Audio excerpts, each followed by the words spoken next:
tradition. That's the thing. Just consider it again. Recall anything else, let us know. Can I presume this was done on Tuesday and Wednesday? Tuesday. Tuesday's the That was day. a very popular one. Really popular at the festival that everybody trying to drink. The exotic produce, not exotic clothing, in the store. Here. No. Not clothing, but produce? Produce, Thank you.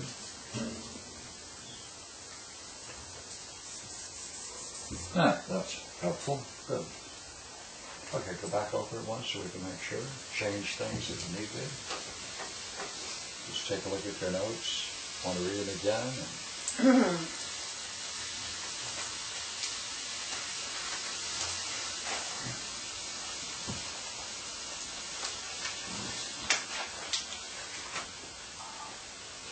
I was with two friends. Their identity interchanged. I was out there in the world. We were going to a special place to get our hair done, she said, and at this place there was a worm there, a big one. I was in my room, and my friend got the worm, but it was really a snake, yellow. She put it through the crack in the open door, a chain on the door. She was going to show it to me. I said, it's not a worm, it's a snake. It was large, yellow, but it had a friendly face. She put it towards me, and I didn't freak out, because I'm really not keen on snakes at all. That's what I said on the tape. And then so I touched it, and then she put it toward my head. I let it touch the top of my head. Yeah. I went out of the door and noticed how she was holding it high, with one hand near the head and one on the body. Then she let it go back into its habitat. It slithered off. There was a little stream, rocks, greenery. It was really quite a very interesting habitat. Kind of reminds me of the little hidden frog pond up here.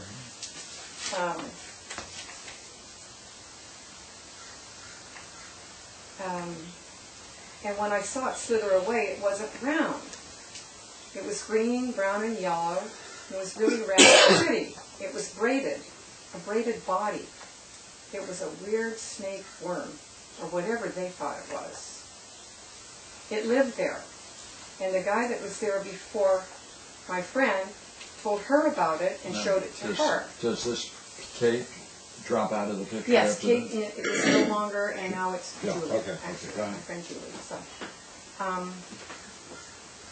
and she had been there before, and he showed it to her.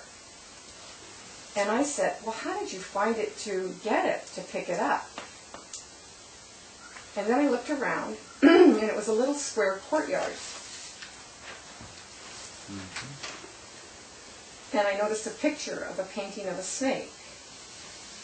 And on another wall, a bronze plaque of a snake. The same snake on each picture, on the walls. And she said, this is the place she gets her hair done. And that was when I wasn't sure if I woke up and went back into the dream. And there was a little store there. And they all knew about the worm. There was a lot of foreign people. And they shifted from Middle Eastern, Mexican, South American. People were shopping, women, exotic produce. Oh, and the lady that did the hair was Korean. She was in the store behind a door. One stall, not a beauty shop. Julie laughed and said, yeah, this is the beauty shop.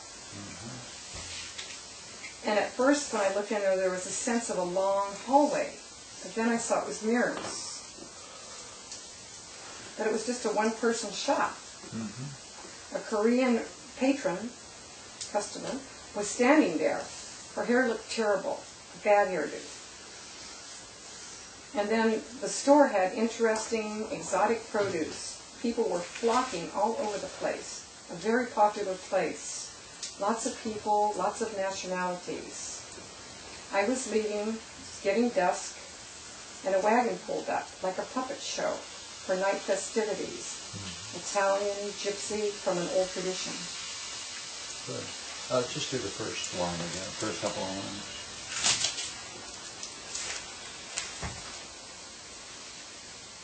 I was with Kate and Julie. They interchanged. Someplace out there in the world. We were going to get our hair done. Did you read it though? I was with Kate and Julie. Yeah. They interchanged. Go ahead. Just one word I'm looking at. Interchanged? No, go ahead. Could you answer your name? I was with? No.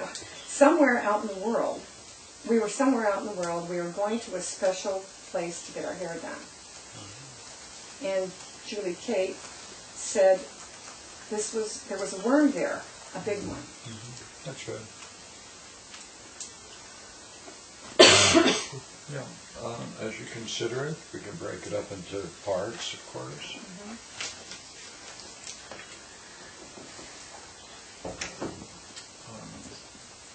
Victory, what do you see? Well, some victories, kind of like in the guided imagery, I let the snake touch me. I kind of overcame some fears about it, and could look at it more closely and see it was friendly, or it had a friendly face. And so I let it touch me twice, and even come at my face and or my head.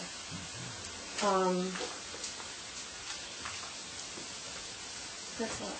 Good. Okay. It kind of reminded me of the guided imagery in that sense. I was going back and forth.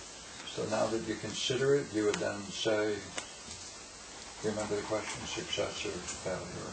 How to judge it globally? Is this a dream?